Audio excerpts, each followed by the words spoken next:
So here's one of these cells. It's a little bit more intact as far as the walls go. Now, we were one on the other side where they've actually taken the wall out so you can see them. But you can imagine how claustrophobic this must have been, especially if you added any kind of mattress or if there was such a thing as a bed in here. And who knows? I'm not even really sure.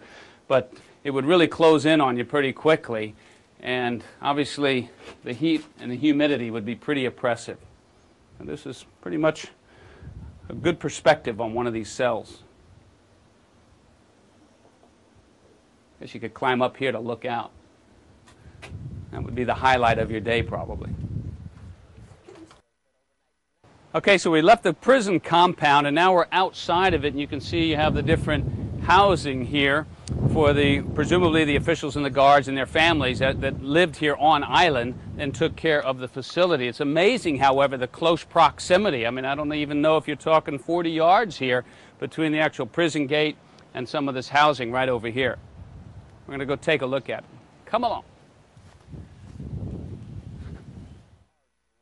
You know, there's a certain irony. We're now in the courtyard between some of the homes that the officials lived in, where it was their own little community, and the difference is stark. I mean, the contrast is just unbelievable here. It's so peaceful, and the sounds with the breeze and the coconut trees and all, and our lamp here. And then not even 100 yards to my left is where all the convicts were kept. And we're going to swing around, and it'll give you a little bit better idea of what I'm talking about.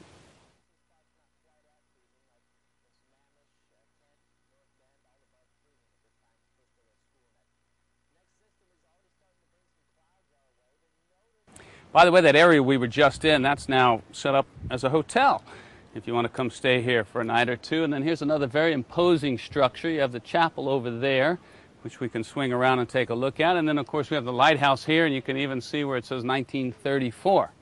So this is another pretty imposing edifice right here with the bars all the way up to the top.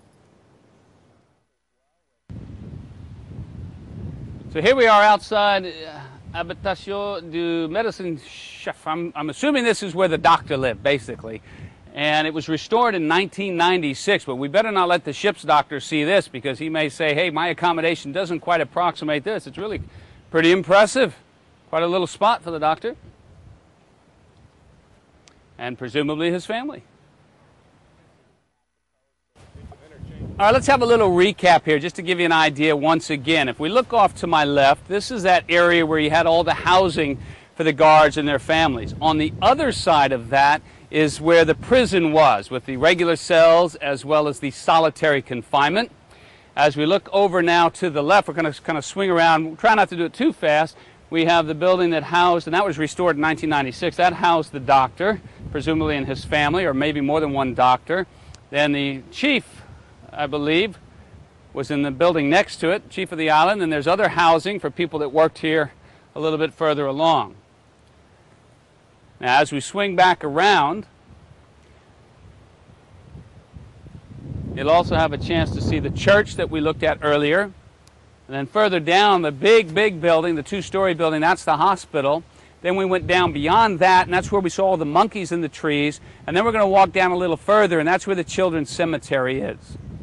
So let's continue our journey.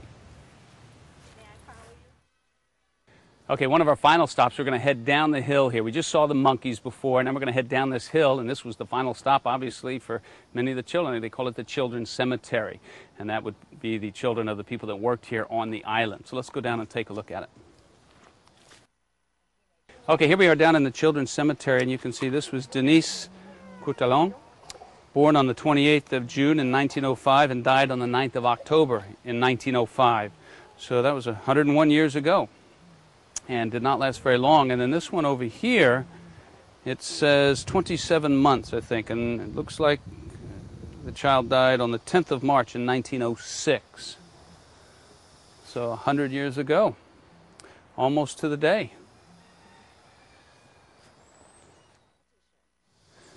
Now this one is actually an adult grave. It looks like her name was Elise Echard, and it says Ni Texel, so presumably the maiden name.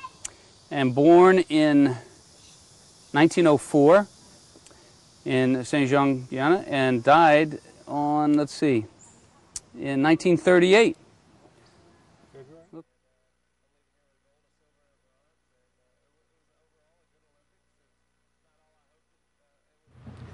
Now this shot is strictly for all the brave souls that actually walked down this far, because you'll know what I'm talking about. The smell here is unbelievable. Presumably this is down towards the garbage dump and maybe where the sewage runs, but it is enough to set you free. I have news for you. If you didn't make it down here, you didn't miss anything, trust me.